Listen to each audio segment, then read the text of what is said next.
يا أبا عبد الله يا أبا عبد الله. اعوذ باللہ من الشیطان الرجیم بسم اللہ الرحمن الرحیم الحمد للہ الذی لا یبلغ مدحته القائلون ولا يحصي نعماءه العادون ولا يعدي حقه المجتهدون الذي ليس لصفته حد محدود ولا نعت موجود ولا وقت معدود ولا أجل ممدود فطر الخلائق بقدرته ونشر الرياح برحمته والصلاة والسلام على الرسول المسدد المصطفى العمجد المحمود الأحمد سیدنا و مولانا و مولا الکونین جد الحسن والحسین عانی والقاسم محمد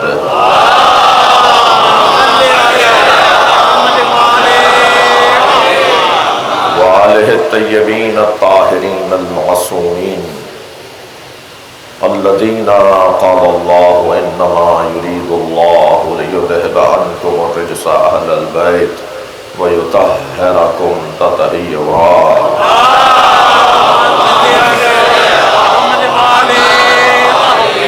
وَلَعْنَةُ اللَّهِ عَلَى أَعْدَائِهِمْ أَجْمَعِينَ مِنْ يَوْمِ عَدَاوَتِهِمْ إِلَى قِيَامِ يَوْمِ الدِّينِ أَمَّا بَعْدُ قال الحكيم في قرآن الكريم بسم الله الرحمن الرحيم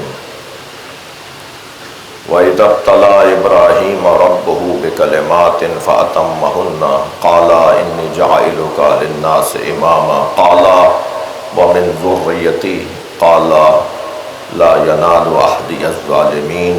صلوات.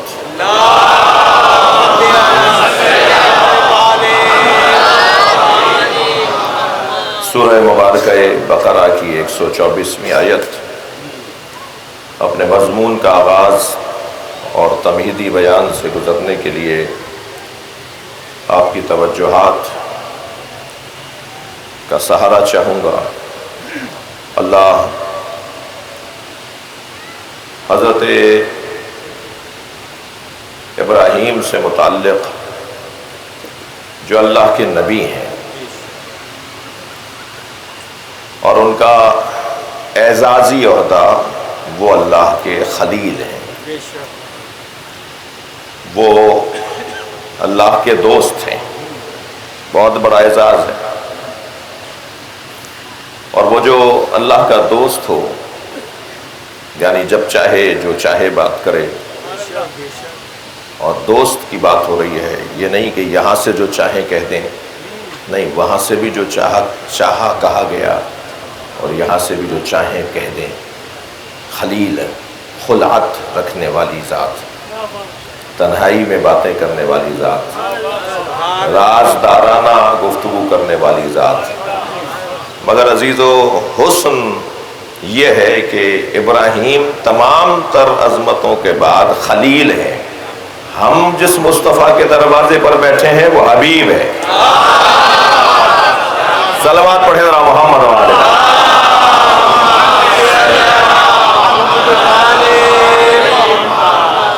یہاں حضرت ابراہیم کی جو پہلا منصب ہے، پہلا درجہ ہے، وہ ہے نبوت کا درجہ. اور پھر حضرت ابراہیم کو پروردگار عالم نے اس کے بعد رسالت کا درجہ بھی عطا کیا ہے. ابراہیم انبیاء کرام میں، یعنی کل کی گفتگو جو میں نے آپ کے ہاتھ میں مضمون دیا تھا اختتام کلام میں، کہ نبوت عامہ اور نبوت خاصہ.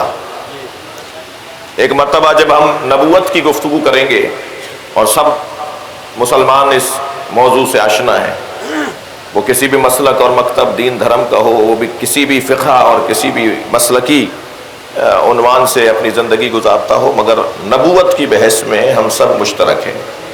ہم سب انبیاء کرام کی عظمت کے قائل ہیں، ہم سب انبیاء کرام کی عصمت کے قائل ہیں، اور اگر نہیں ہے تو قائل ہونا چاہیے. اس لیے کہ اگر نبیوں کی عصمت کے قائل نہیں ہوں گے تو دین جیسا تھا ویسا منتقل ہوا کی ضمانت ختم ہو جائے گی۔ عصمت در حقیقت دین جیسا تھا ویسا رہا کی ضمانت کو کہا جاتا ہے۔ آپ کی دقتیں میرے ساتھ ہیں، میں اسی منزل بیان پر یہ کہنا چاہوں گا کہ الحمدللہ اس سال ہر سال کی طرح مگر کچھ اس سال مجھے محسوس زیادہ ہو رہا ہے، پاک محرم ایسوسی ایشن کی جانب سے انتظامات بہتر ہیں، بلکہ صرف بہتر نہیں ہیں، بہت اچھے ہیں۔ مومنین کے لیے آواز کی فراہمی کا انتظام بھی بہتر ہے، تھوڑے تھوڑے فاصلے پر سبیلوں کا انتظام بھی ہے، اور مائک کا اور پنکھوں کا انتظام، اور پھر یہ اس وقت جو کیفیت بنائی ہے یہ شاید ممکنہ بارانی کیفیت کو بھی مد نظر رکھا گیا ہے۔ تو میں آفرین کہوں گا، مرحبا کہوں گا، آپ لوگوں سے ان کے ساتھ ہمدردی کرنے کی اپیل کروں گا۔ ایک صلوات پڑھ لیں ذرا نبی کی ذات پر۔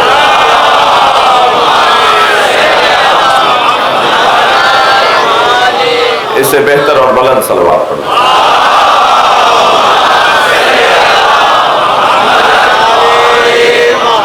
پھر دوہرا رہا ہوں جلدی جلدی اپنے مضمون کو آپ کے حوالے کرنے کے لیے کہ امامت، نبوت، ان دونوں بحثوں کے اندر بحث کو، گفتگو کو تقسیم کریں گے مولانا، ایک نبوت عامہ، ایک نبوت خاصہ۔ نبوت عامہ میں حضرت آدم سے لے کر اور حضرت عیسیٰ تک کی گفتگو جو ہوگی وہ نبوت عامہ ہے، اور سرکار دو جہاں تنہا اکیلے کے اوپر جب گفتگو ہوگی تو وہ نبوت خاصہ ہے۔ یعنی میں اگر یوں کہہ دوں، میں اپنی طرف سے کوئی بات کہنے کی کوشش نہیں کروں گا، کوشش یہ ہوگی کہ جو بات کی جائے قرآن سے آیت ہو۔ تمام انبیاء کرام کی نبوت پر گفتگو نبوت عامہ ہے، اور سرکار تنہا نبی کی ذات پر گفتگو نبوت خاصہ ہے۔ اور یہ میں اور آپ نہیں سوچ رہے، اللہ بھی ایسے ہی بولتا ہے۔ کیف اذا جئنا من کل امت بشہید، اے میرے حبیب تم نے دیکھا کہ ہم نے ہر امت کے لیے ایک گواہ بنایا۔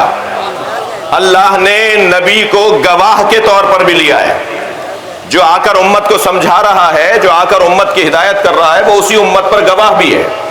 کیف اذا جئنا من کل امت بشہید، دیکھا کہ ہم نے ہر امت کے لیے کیسے ایک گواہ کو قرار دیا۔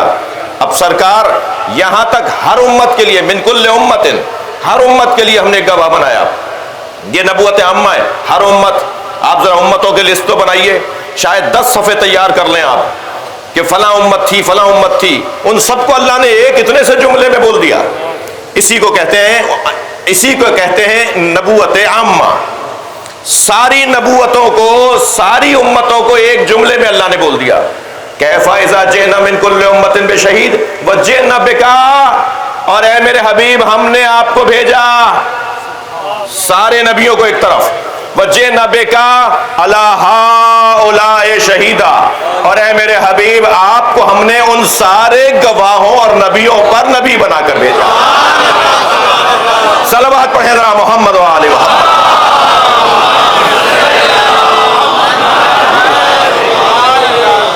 یعنی تمام نبیوں کا مقام ایک طرف اور سرکار دو جہاں کی ذات تنہا ایک طرف، وہ نبوت عامہ اور یہ نبوت خاصہ۔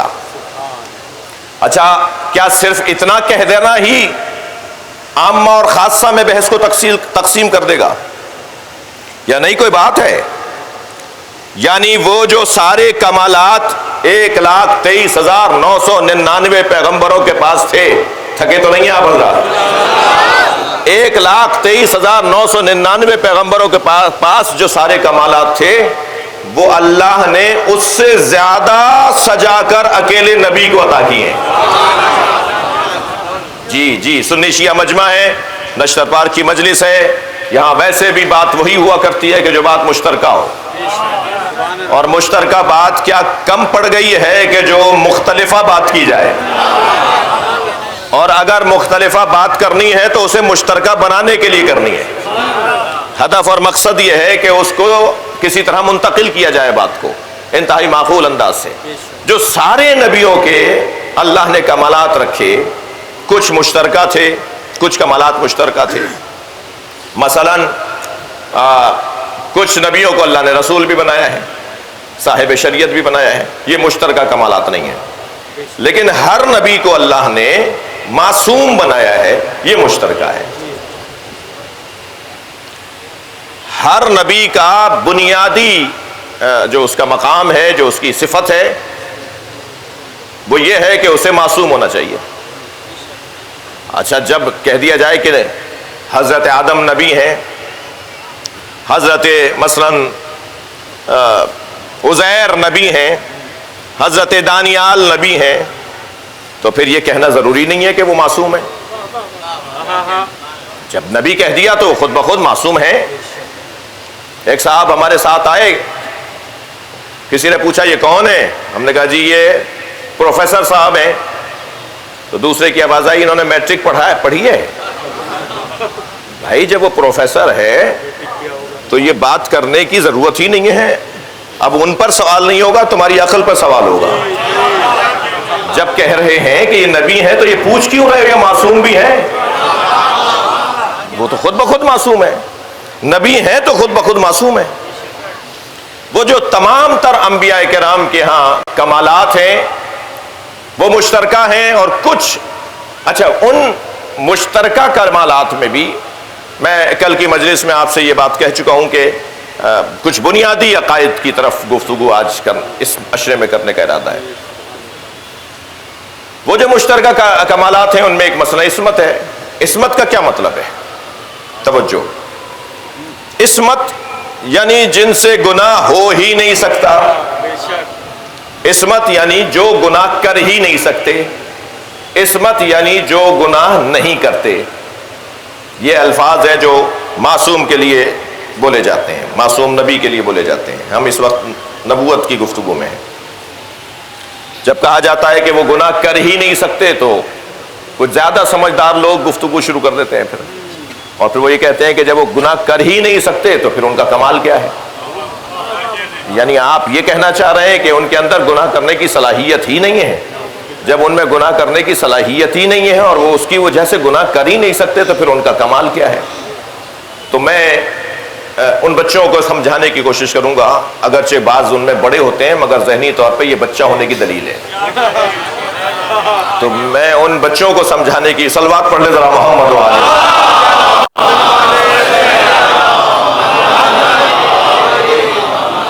یہ عرض کرنا چاہوں گا کہ اگر یہ کہہ دیا جائے، بلکہ میں کہہ رہا ہوں ایک طالب علمانہ لہجے میں، کہ نبی اور امام گناہ کر ہی نہیں سکتے، اور اب اگر آپ کا سوال یہ ہے، یعنی کسی کا سوال یہ ہے کہ گناہ کر ہی نہیں سکتے تو کمال کیا ہے؟ یہی تو کمال ہے. کہنے لگے مولانا واضح کیجئے، بات روشن کیجئے، کیا مطلب ہے کہ گناہ کر ہی نہیں سکتے؟ یعنی صلاحیت نہیں ہے؟ نہیں. میں ایک مثال دوں گا. اہل دقت بیٹھے ہوئے ہیں اور ضمناً میں جناب شبر رضا صاحب سے، شمسی بھائی سے، نقی بھائی سے، ان سے گزارش کروں گا کہ پاک محرم ایسوسی ایشن کے ساتھ اپنی تعاون کو اور اپنی ہم آہنگی کو، اپنی ذہنی ہم آہنگی کو نسبتاً بڑھائیں. اور کوئی بات ایسی نہیں ہونی چاہیے، میں قومی شخصیات سے گزارش کروں کہ جس میں کوئی قومی وقار میں کمی آئے یا آپس کی وحدت میں کوئی بال برابر بھی فرق پڑنے لگے. 10 دن کے بعد بیٹھیں، بات کریں، اخلاقی دائرے میں رہتے ہوئے لڑیں جھگڑیں، وہ آپ کی مرضی ہے. مگر ان 10 دنوں میں جتنی اپنی وحدت کا مظاہرہ ہم کر سکتے ہیں. میں تو بہت خوش ہوا تھا کہ مشترکہ پریس کانفرنس ہوئی اور سب نے مشترکہ طور پر ایک بات کی، اور اسی انداز کو میں گزارش کروں گا اس مرکزی ممبر سے.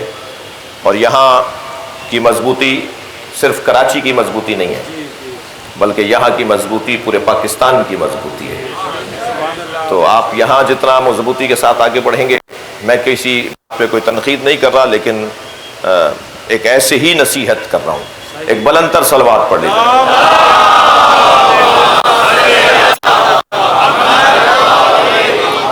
اور بہتر صلوات.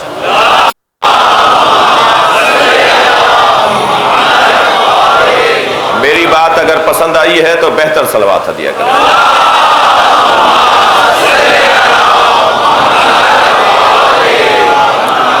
یہ جو میں نے اب جملہ کہا نا کہ نبی گناہ کر ہی نہیں سکتے، آئمہ امام، اب ہم آگے جا کے بات کریں گے، مگر مجھے اس بار بار یہاں دہرانے دیجئے کیونکہ ہمارا عنوان، اصلی عنوان امامت ہے، عقیدہ امامت ہے۔ امام گناہ کر ہی نہیں سکتا، یہ جو گناہ کر ہی نہیں سکتے اس میں مجبوری پوشیدہ نہیں ہے۔ یہ بچہ یہ ممبر اٹھا ہی نہیں سکتا، جی مولانا یہ ممبر اٹھا ہی نہیں سکتے، ایک کا مقام ایسا ہے کہ وہ یہ کام نہیں کر سکتا، ایک کے بدن کی کمزوری ہے کہ وہ یہ کام نہیں کر سکتا۔ جی اور روشن کرتا ہوں، ہمارے سامنے ایک نوجوان محفل کی تیاری کے لیے کہ اس میں قصیدہ پڑھے ایک کلام لے کر آیا کہ مولانا محفل ہونے جا رہی ہے، میں خوشگلو ہوں، قصیدہ پڑھنا چاہتا ہوں۔ ہم نے کہا مرحبا، ماشاءاللہ۔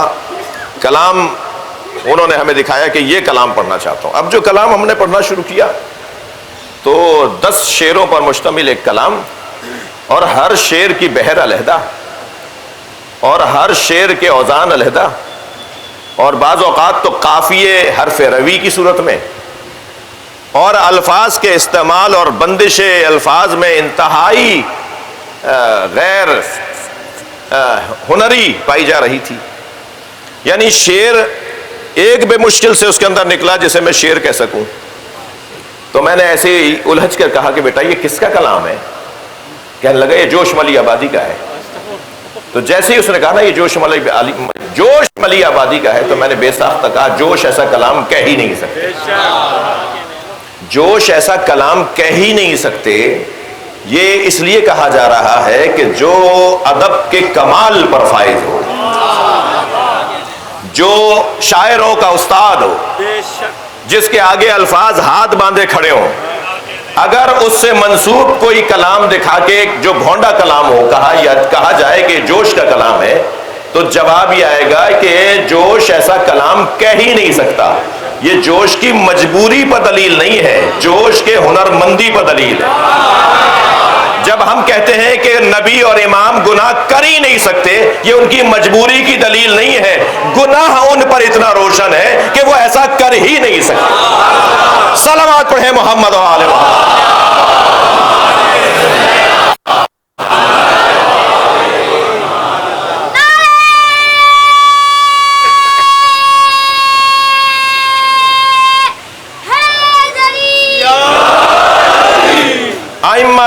انبیاء کرام میں نبوت عامہ کی گفتگو میں بات شروع ہوگی سب سے پہلے حضرت آدم سے۔ حضرت آدم نبوت عامہ کا ایک سب سے روشن، سب سے پہلا نام۔ ان کے پاس اللہ نے کیا کچھ قرار نہیں دیا۔ 4 تو بڑے عنوان حضرت آدم کے ساتھ جڑے ہوئے ہیں۔ سب سے پہلا عنوان جو حضرت آدم کے ساتھ جڑا ہوا ہے، حضرت آدم کو اللہ نے مکمل علم عطا کیا۔ علم الآدم الاسماء کلہا، جتنے بھی علوم ہیں وہ حضرت آدم کو دیے گئے۔ کلہا کی بات ہو رہی ہے بھیا، اگر آیت رک گئی ہوتی علم الآدم الاسماء اور کلہا کی تشریح اور وضاحت نہ آئی ہوتی تو شاید کوئی کہہ دیتا کہ ان کے پاس فلاں علم تھا اور فلاں علم نہیں تھا، لیکن آدم علیہ السلام کے پاس ہر طرح کا علم موجود تھا۔ اور پھر ہر طرح کا علم اگر حضرت آدم کے پاس موجود تھا تو پھر یہ کوئی بحث کرنے کی ہے کہ جو نبوت عامہ کا فرد ہو اور اس کے پاس ہر طرح کا علم ہو تو مسلمان قرآن چوم کر اسے مانے، اور جو نبوت خاصہ کا عنوان رکھتا ہو اور سارے نبیوں پر نبی ہو، اس کے لیے اگر میں کہہ دوں کہ نبی کے پاس ہر علم تھا تو مسلمان ڈھونڈ رہا ہوتا ہے کہ انہیں تو لکھنا نہیں آتا تھا، مسلمان ڈھونڈ رہا ہوتا ہے کہ انہیں تو پڑھنا نہیں آتا تھا۔ آج کا سارا مسلمان انہیں پڑھ کر تو مفتی اعظم بن جاتا ہے۔ جنت کی جائیداد ہے بس اس کے واسطے، جنت کی جائیداد ہے بس اس کے واسطے، جو بھی رسول پاک کا حامی دکھائی دے اور نادر و شد جائے گا کیسے بہشت میں، جس کو رسول پاک میں خامی دکھائی دے۔ نعرہ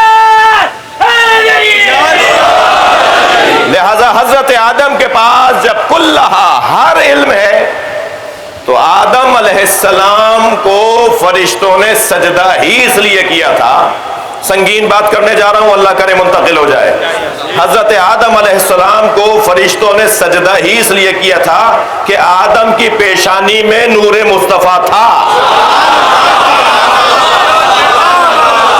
صلوات پڑھیں محمد و آل محمد۔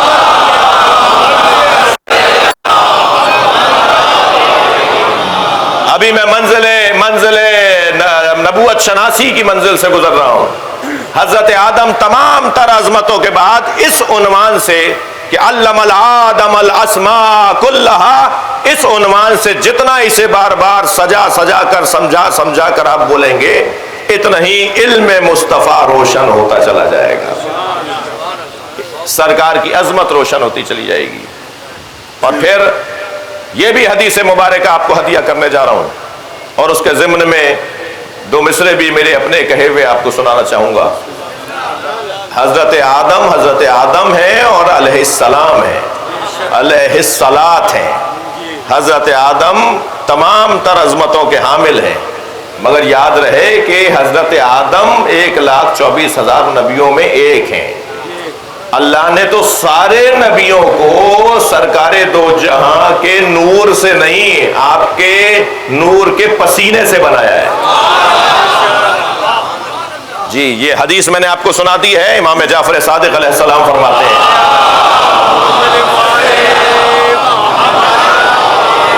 یہاں جس پسینے کی بات کر رہے ہیں وہ بدن کا پسینہ نہیں ہے، وہ نور کا پسینہ ہے، اس لیے کہ جس پسینے کی بات ہو رہی ہے اس وقت حضرت کا بدن خلق نہیں ہوا ہے۔ جی میں محتاط ہوں، جانتا ہوں مجھے کیا بولنا ہے۔ اس وقت سرکار کا بدن بھی خلق نہیں ہوا ہے، اور اللہ کے اس کام کو اس طرح معصوم بیان فرماتے ہیں کہ نبی کے پسینے سے اللہ نے انبیاء کو خلق کیا ہے۔ جی مجھے پچھلے دنوں ایک نعت کہنے کی توفیق ہوئی، تو میں آپ کو دو مصرے اپنے ہی کلام کے دو مصرے سنا رہا ہوں کہ عرق جبین سے لے کر نبی بنائے گئے، عرق جبین سے لے کر، توجہ ہے آپ ذات کی، میں کچھ اندھیرے میں مجھے محسوس ہو رہا ہے تو تھوڑی گردن ہلائیں گے تو مجھے اندازہ ہوگا۔ عرق جبین سے لے کر نبی بنائے گئے۔ بھئی توجہ چاہوں گا دوسرے مصرے پر، نعت ہو اور اس میں تغزل نہ ہو، نعت ہو اور اس میں تغزل نہ ہو تو پھر وہ نعت کیا ہے؟ جی عرق جبین سے لے کر نبی بنائے گئے، پھر اس کے بعد پسینہ گلاب ہو نہ سکا۔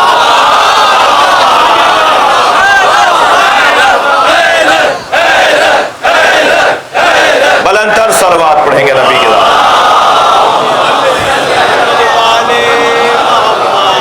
آپ کی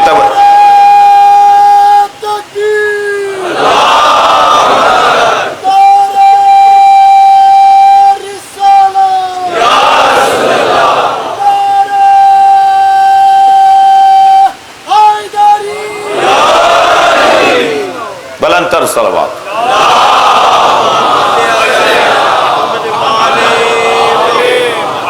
توجہ ہے آپ حضرات کی۔ چلیے مضمون کی طرف کہ پہلا عنوان حضرت آدم کی فضیلت کا ان کا علم ہے، نبوت عامہ سے نبوت خاصہ تک کا سفر۔ پہلا عنوان علم۔ علم انسان کو کس درجے پر پہنچا دیتا ہے۔ کوئی مثلا جو قابل شمار نہیں ہے، میں پہلے ان کو شمار کر لیتا ہوں۔ کوئی گورنر بن گیا، کوئی 21ویں گریڈ کے اوپر کہیں کمشنر تشریف فرما ہے، کہیں سیکٹری ہے کسی وزارت کا۔ بھئی کیسے ہوا؟ یہ باہر پڑھنے گئے تھے، اتنے عرصے انہوں نے فلاں یونیورسٹی میں پڑھا، فلاں ڈگریاں حاصل کیں۔ جیسے جیسے علم انسان کا بڑھتا گیا، ایسے ایسے اسے منصب ملتا چلا گیا۔ یہ وہ منصبوں کی طرف میرا اشارہ ہے جو شمار میں نہیں ہے، جی جن کی گنتی نہیں ہے۔ لیکن عزیزان گرامی، جنہیں اللہ نے تمام اسماء کا علم عطا کیا، جسے اللہ نے پڑھایا، اچھا پڑھایا سب کو ہے، کلاس میں سب بیٹھے تھے، ایسا نہیں ہو سکتا یہ اللہ بے عدالتی، اللہ اور بے عدالتی تو پھر اللہ نہیں ہے۔ اللہ عادل ہے، پڑھایا اتنا ہی فرشتوں کو بھی تھا، پڑھایا اتنا ہی حضرت آدم کو بھی تھا، کلاس دونوں کی ایک ہی تھی۔ وہ اور بات ہے کہ جب امتحان کا مرحلہ آیا تو جو کامیاب ہوئے وہ آدم کہلائے۔ یہ ہرگز نہیں ہے کہ جب فرشتوں نے کہا کہ لا علم الا ما علمتنا، یا اللہ ہمارا تو علم اتنا ہی ہے جتنا تو نے دیا ہے، تو یہ وہ صحیح کہہ رہے تھے، یہ اتنا ہی علم حضرت آدم کو بھی دیا تھا. ایسا نہیں تھا کہ حضرت آدم کو زیادہ علم دے کر اللہ نے انہیں کامیاب کر دیا اور انہیں کم علم دیا. ظاہر کم تھا تو اتنا ہی بتاتے جتنا پتا تھا. دونوں کو ایک علم دیا مگر دونوں میں تشخیص کی کیفیت مختلف تھی.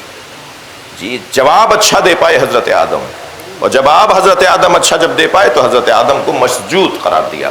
فرشتوں سے کہا وَقُلْنَا لِلْمَلَائِكَةِ فَسَجَدُوا لِآدَمَ. اللہ نے کہا کہ پھر ہم نے ملائکہ سے کہا کہ آدم کو سجدہ کریں, اور سجد الملائکہ, اور ملائکہ سجدہ کرنے والے قرار پائے, اور پھر سب نے سجدہ کیا الا ابلیس. ابلیس نے سجدہ نہیں کیا. تو جو ابلیس نے سجدہ نہیں کیا تو کیا ہوا پھر اس کے ساتھ؟ یعنی کہیں تو ایسا ہوگا نا کہ اللہ اپنی نافرمانی پر کوئی سزا دے گا.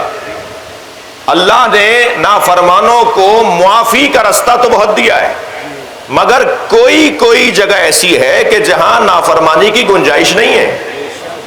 مثلا تم میرا گھر گرانے کے لیے, خانہ کعبہ گرانے کے لیے آ جاؤ اور پھر معافی مانگ لو. مثلا تم میرے نبی کو قتل کرنے کے لیے آ جاؤ پھر معافی مانگ لو. مثلا میں غدیر کے میدان میں سجا کر علی کی ولایت کا ایک اعلان کرواؤں اور تم علی کی مخالفت کرو اور پھر معافی مانگ لو. بھائی صلوات پڑھ لیں ذرا محمد و آل محمد.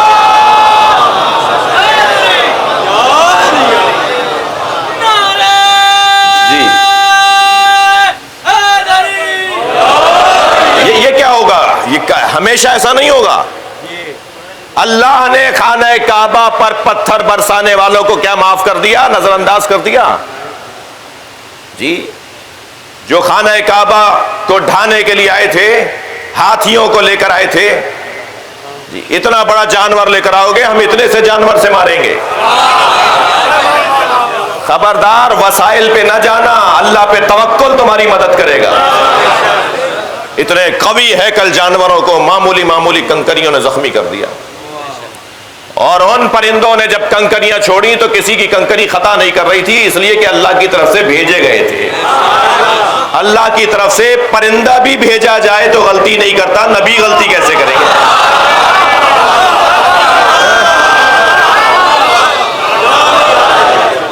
تو آپ نے دیکھا کہ منظر کیا بنا. اللہ اپنے گھر کی توہین کرنے والوں کو پسند نہیں کرتا, ایسے ہی رسول اللہ کی توہین کرنے والوں کو پسند نہیں کرتا. ایسے ہی علی کی ولایت کا سننے کے بعد جنہوں نے انکار کیا ان کو آسمان سے پتھر نے آ کے مارا یا نہیں؟ سأل سائل بعذاب واقع, ایک سائل نے عذاب مانگا اور عذاب آیا. نبی کے ہوتے ہوئے تو عذاب نہیں آئے گا. قرآن کی ایک آیت کہہ رہی ہے وَأَنْتَ فِيهِمْ, ہم لوگوں پر عذاب نازل نہیں کریں گے اس لیے کہ آپ میرے نبی ان کے درمیان رہتے ہیں. رحمت للعالمین کے ساتھ ہوتے ہوئے اللہ کا عذاب نہیں آئے گا.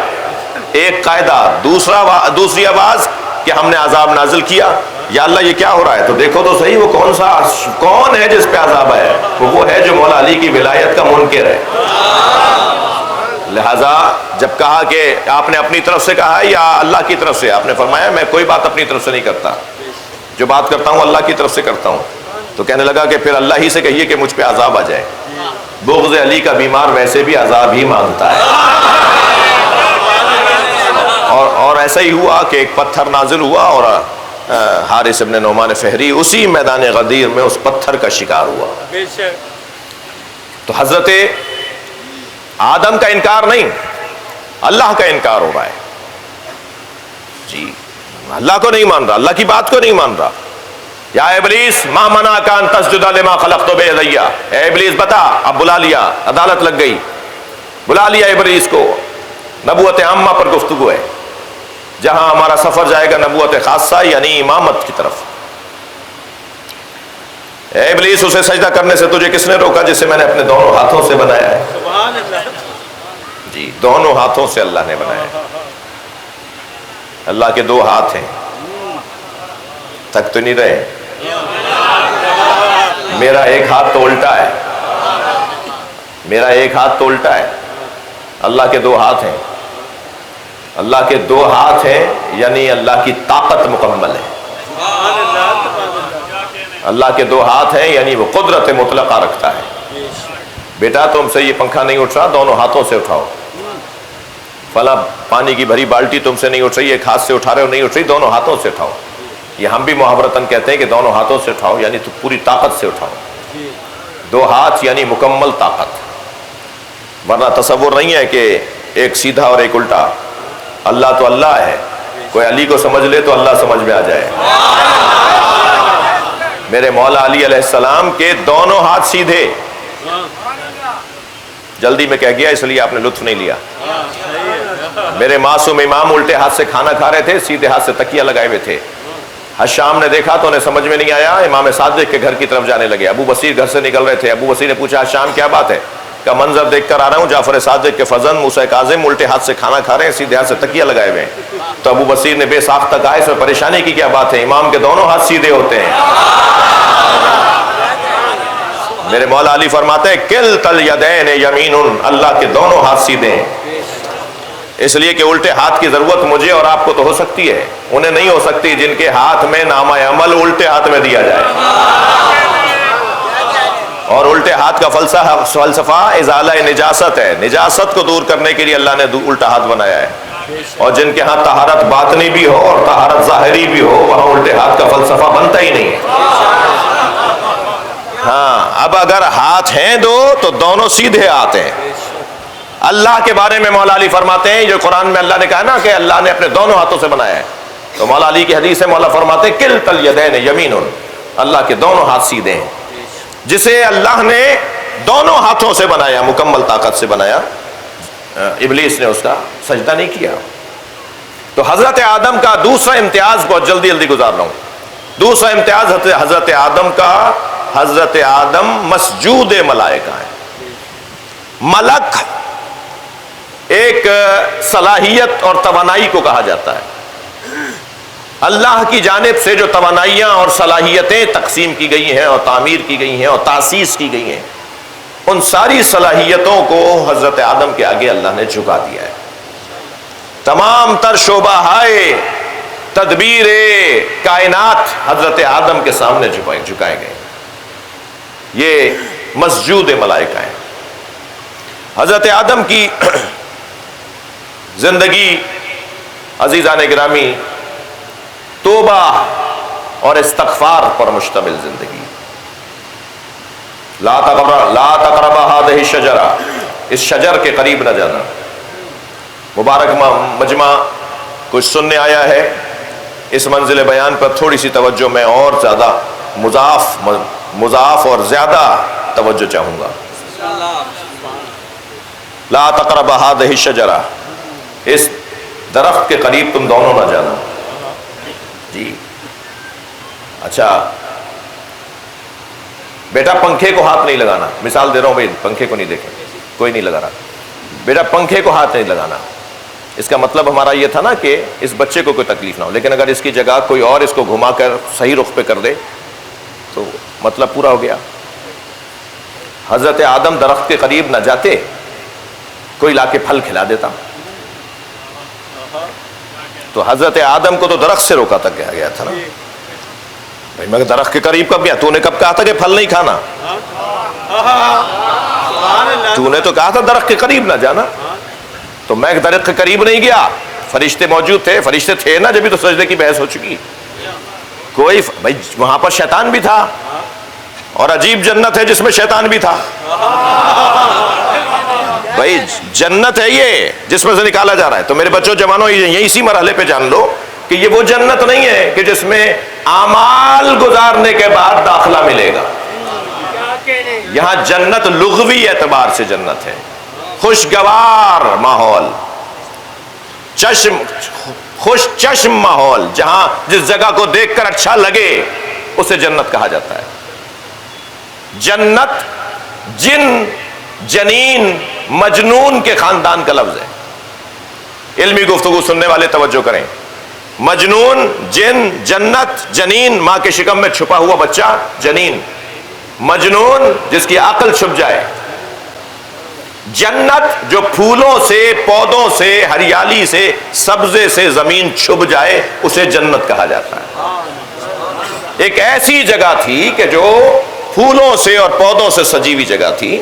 حضرت آدم کو وہاں پر رکھا گیا تھا، ورنہ تو جنت کا حصول تو اعمال کے بعد ہے نا، اعمال کے بعد جنت میں جائیں گے۔ تو حضرت آدم کو تو زمین، اچھا جب اللہ نے کہہ دیا انی جاعل فی الارض خلیفہ، میں زمین پر آپ کو خلیفہ بنا رہا ہوں، تو اللہ نے تو خلیفہ زمین کے لیے بنایا تھا، تو زمین پر تو آنا ہی تھا۔ میں اپنی تعبیر میں اگر یوں کہہ دوں کہ حضرت آدم کو مثلاً 1 ہفتے بعد زمین پر آنا تھا، اس عمل کی وجہ سے ذرا 1 ہفتے پہلے آ گئے، تبھی ہمارے مزاج میں بھی عجلت ہے۔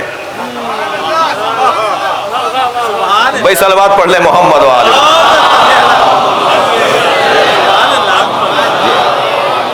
آنا تو تھا حضرت آدم کو، مگر 1 ہفتے پہلے آ گئے، وہاں رہنے کے لیے تو انہیں خلق ہی نہیں کیا گیا تھا۔ اب یہاں حضرت آدم نے پھل کھا لیا اور کہہ دیتے کہ بھائی میں تو درخت کے قریب ہی نہیں گیا، تو پھل تو کسی اور نے لا کے دے دیا، تو مطلب کیا ہے؟ یہ جو شجر، اچھا حضرت آدم سے پہلے کچھ بھی نہیں تھا بھائی، شجر تھا جی، شجر تھا تبھی کہا گیا کہ درخت کے قریب نہ جانا، درخت تھا تبھی کہا گیا درخت کے قریب نہ جانا۔ یہ عجیب مسلمان ہے کہ حضرت آدم سے پہلے نبی کو نہیں مانتا، درخت مان لیتا ہے۔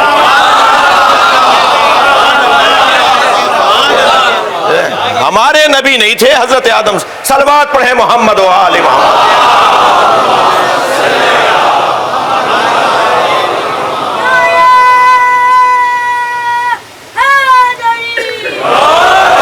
اس نقطے پر میں نے نسبتاً محنت کی ہے تو اپنی محنت آپ کے سامنے رکھنا چاہتا ہوں، آپ کی توجہات میرے ساتھ ہیں، میں اس کا ممنون ہوں۔ اللہ نے کیا کہا؟ لا تقربا هذه الشجرہ، اے آدم و حوا اس درخت کے قریب نہ جانا۔ یہ قریب نہ جانا، قریب نہ جانا، یہ ذہن میں رکھتے ہوئے اب ذرا ایک اور آیت سن لیجئے۔ الم ترى كيف ضرب اللہ مثلا کلمۃ طیبۃ کشجرۃ طیبہ اصلها ثابت وفرعها فی السماء۔ توجہ، اے میرے نبی تمہیں اللہ نے مثال دی ہے کلمہ طیبہ کی جو شجرہ طیبہ کی طرح ہے، ذہن میں رہے لا تقربا هذه الشجرہ۔ اب اس آیت کو ذرا سنیے، الم ترى كيف ضرب اللہ مثلا کلمۃ طیبۃ کشجرۃ طیبہ اصلها ثابت وفرعها فی السماء۔ اے میرے حبیب دیکھو اللہ نے کیسی مثال دی ہے کلمہ طیبہ کی جو شجرہ طیبہ کی طرح ہے، جس کی پہلی صفت یہ ہے کہ اس کی جڑیں بڑی مضبوط ہیں، اس کی دوسری صفت یہ ہے کہ اس کی شاخیں آسمانوں میں ہیں۔ کوئی درخت ڈھونڈیے کہ جس کی شاخیں آسمانوں میں ہو، کوئی درخت ڈھونڈیے جس کے قریب جانے سے آدم کو روکا گیا ہو۔ وہ درخت کسی گندم کا درخت نہیں تھا، اس درخت کو محمد و آل محمد کہا جاتا ہے۔ اے آدم تم محمد اور علی کو اپنے جیسا نہ ماننا، صلوات پڑھیں محمد و آل محمد۔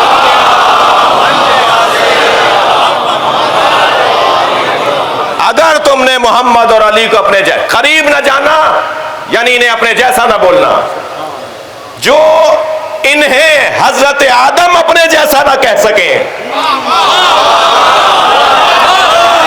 بھائی لفظوں کو محسوس کریں، جب حضرت آدم محمد کو اپنے جیسا نہ کہہ سکے تو یہ امت کیسے کہہ رہی ہے کہ محمد ہم جیسے؟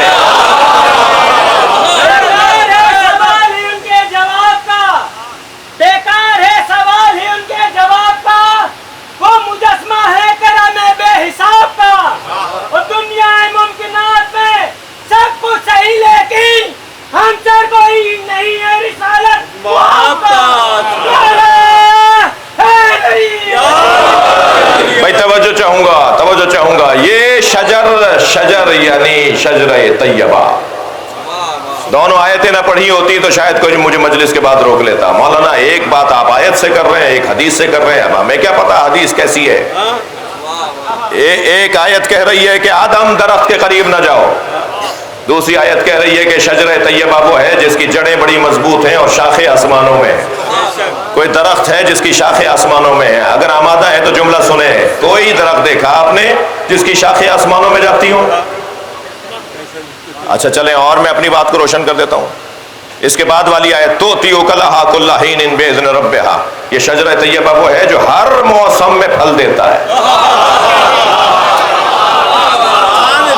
یہ قرآن ہے بھائی، یہ شجرہ طیبہ وہ ہے جو ہر موسم میں پھل دیتا ہے۔ کوئی ایک درخت دنیا کا آپ ڈھونڈ کر مجھے بتائیے جو ہر موسم میں پھل دیتا ہو، چاہے 1 ہفتے کے لیے صحیح۔ وہ جو ان ممالک کے اندر خوبصورت ممالک کے اندر درخت ہے نا، میں ان ممالک کو ذہن میں رکھ کے بات کر رہا ہوں، چاہے ایک ہفتے کے لیے ہی صحیح درخت پھل دینے سے رک جاتا ہے۔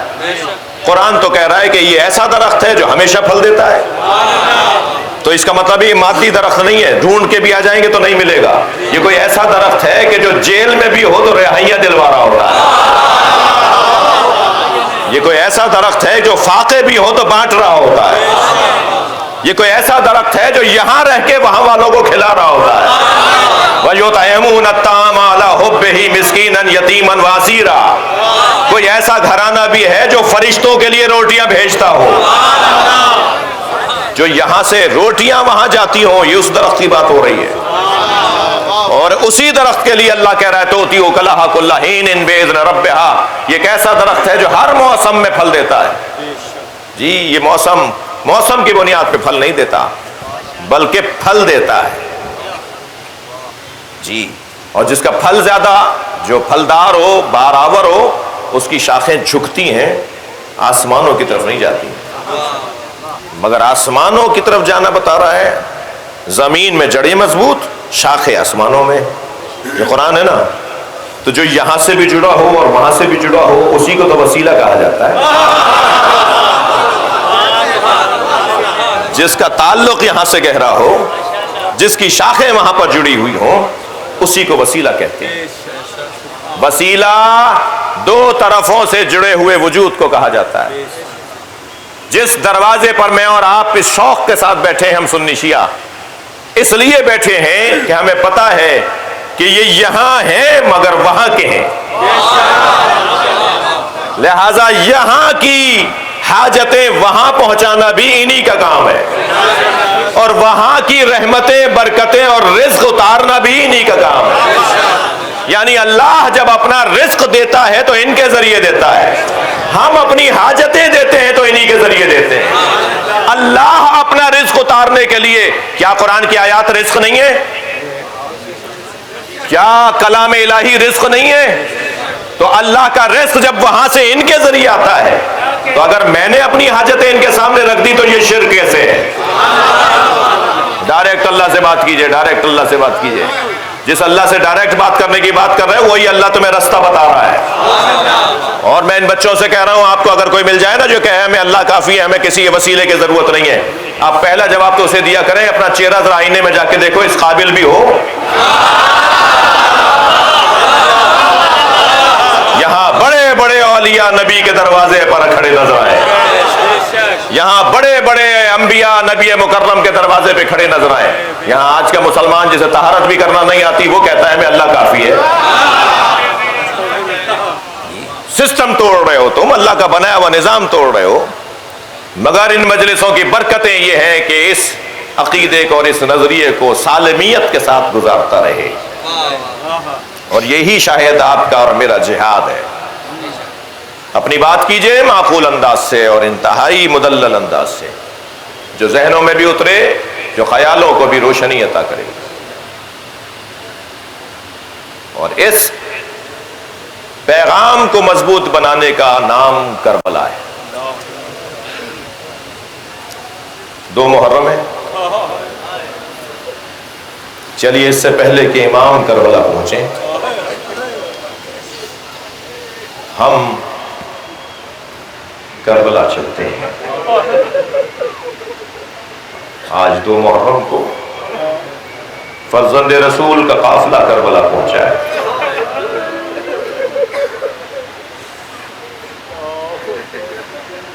گھوڑا چلتے چلتے رک گیا۔ میں نے ایک جملہ کہا، اسے ذرا بہتر کروں۔ حسین مولا سے پہلے ہم چلتے ہیں، 2 وجہ سے ہم چلتے ہیں۔ پہلی وجہ تو یہ ہے کہ چلیے کنکر بینے، پتھر چنیں، کانٹے اٹھائیں، رستے صاف کریں کہ کوئی کانٹا سکینہ کے پیر میں نہ چلے آئے، کوئی پتھر جناب زینب کو تکلیف نہ پہنچائے۔ اور دوسرا سبب کربلا ہم پہلے چلتے ہیں کہ حسین اکیلے نہ رہ جائیں۔ یہ ہم جو ہر سال محرم مجالس امام حسین کو یاد کرتے ہیں، کہ گویا ہم یہ اعلان کرتے ہیں زیارت پڑھتے ہوئے کہ مولا ہم نہیں تھے، کاش ہم ہوتے تو ہم آپ پر اپنی جان قربان کر دیتے۔ ائمہ اہل بیت نے بھی ہمیں رونے کا اس لیے حکم دیا ہے کہ اپنے آپ کو تیار کرو، ابھی ایک حسین آنے والا ہے، اور وہ حسین گنبد سے سرخ پرچم اتارے گا، اور وہ پرچم لہرا کر بتا رہا ہے کہ وہ صاحب مزار وہ ہے جس کے خون کا بدلہ باقی ہے۔ جب وہ پرچم اتار کے چلے گا تو یہ پوری دنیا میں یہ جو امام پہ رونے والے لوگ ہیں یہ سب اس پرچم کے پیچھے چلیں گے۔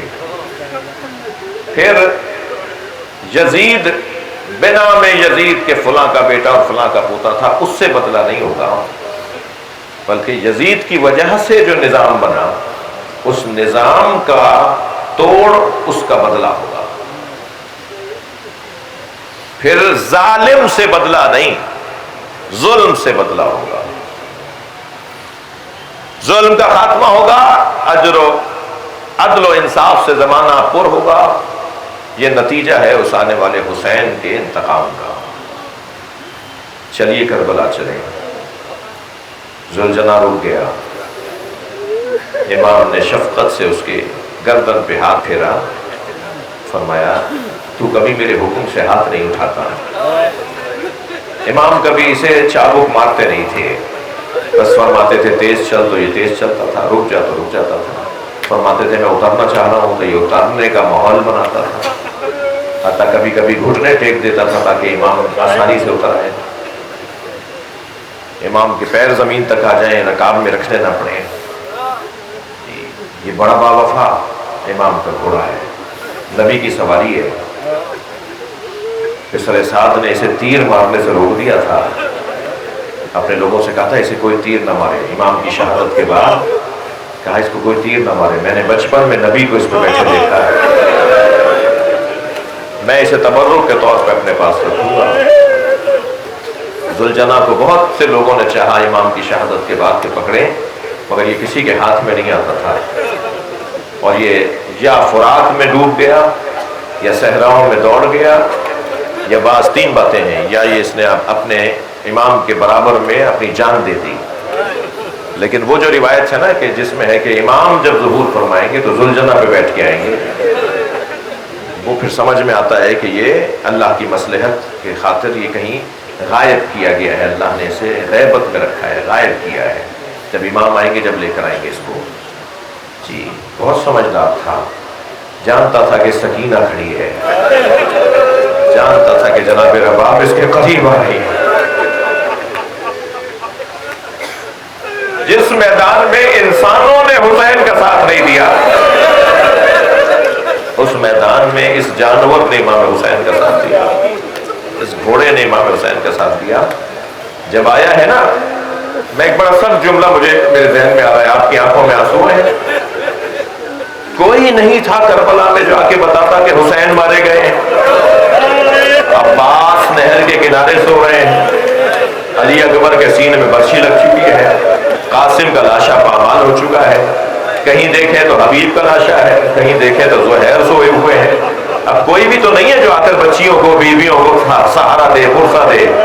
ایسی غربت میں یہی گھوڑا تھا جو خبر لے کر آیا تھا، اور اس کا انداز یہ تھا کہ یہ زمین کربلا پہ ایسے پیر مار رہا تھا جیسے ماتم کر رہا ہو، اور اس کے گلے سے ایسی آواز نکل رہی تھی جیسے نوحہ پڑھ رہا ہو، اور ماتم کرتا ہوا، نوحہ پڑھتا ہوا جب خیمے کے قریب آ کے کھڑا ہوا، ایک جملہ بڑا عجیب، مقتل کا بڑا عجیب جملہ ہے، ذوالجناح ڈھونڈ رہا تھا سکینہ کہاں ہے۔